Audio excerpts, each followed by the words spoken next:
ஆன்மீக நண்பர்கள் அனைவருக்கும் அன்பு கலந்த வணக்கங்கள். இன்றைக்கு நாங்கள் ஆன்மீகம் சம்பந்தமான பதிவில் கர்ணன் இடது கையால் தானம் செய்ததன் காரணம் என்னென்னு சொல்லி பார்க்கலாமா வாங்க. இன்னும் எத்தனை புறப்படுத்தாலும் இல்லை என்று வந்தவருக்கு கூறாத வரமே வேண்டும். முத்தி பேரும் வேண்டாம் என்று கர்ணனிடம் தன் உயிரை பிரியும் நிலையில வரம் கேட்டவன் கர்ணன்.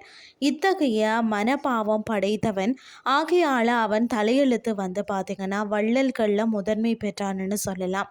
ஒரு நாள் கர்ணன் பார்த்திங்கன்னா எண்ணெய் நீராட்டுக்காக தான் தங்க கிண்ணத்தில் எண்ணெய் எடுத்து தன் உடலில் வந்து தடவி கொண்டிருந்தாராம். அப்போது இரவலன் பார்த்திங்கன்னா பிச்சை இடுக என்று வந்தானாம்.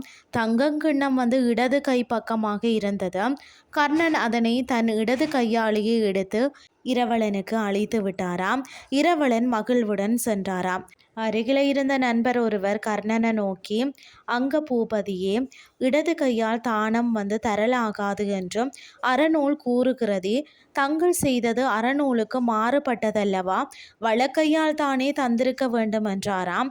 நண்பரே, அந்த அறநூலை நான் நன்கு பயின்றவன் தான். ஆனால் மனித மனம் நிலை இல்லாதது. நொடிக்கு நொடி மாறிக்கொண்டே இருப்பது. இடது கையருகே உள்ள தங்க கிண்ணத்தை அறநூலின்படி வழக்கையால் எடுக்க சில நொடிகள் தாமதமாகலாமே. அந்த சில நொடிகளுக்குள்ள பார்த்திங்கன்னா மனம் மாறிவிடலாமே.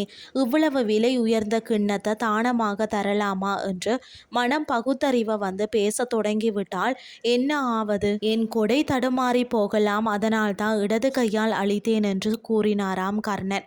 கர்ணனுக்கு கொடையில் இருந்த ஆர்வம் கண்ட நண்பர் வியப்பில மூழ்கினாராம். கர்ணனின் இடது கையால் தானம் செய்தது அவரது அவமதிப்போ அல்லது அலட்சியமோ இல்லைங்க. அது பார்த்தீங்கன்னு சொன்னால் அவரது அவசரமான ஈகை குணம்னு தான் சொல்லணும். யாசகன் கேட்கும் நேரத்தில் அவர் கையில் என்ன இருக்கிறதோ அல்லது எந்த கை அருகில் இருக்கிறதோ அதை வச்சு தான் உடனடியாக கொடுத்து விட வேணும் என்பதில் தான் அவர் காட்டிய உறுதி தான் இது.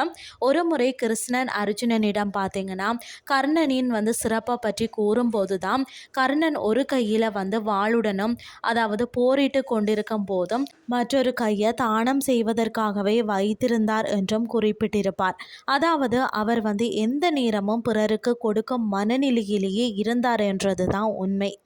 இன்றைய ஆன்மீகம் சார்ந்த பதிவில் கர்ணன் இடது கையால் தானம் செய்ததுக்கான காரணம் என்னென்னு சொல்லி பார்த்துருந்தோம்.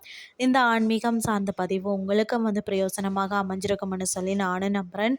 இதே மாதிரி மற்றும் ஒரு ஆன்மீகம் சார்ந்த பதிவோடு உங்களை சந்திக்கிறேன். நன்றி.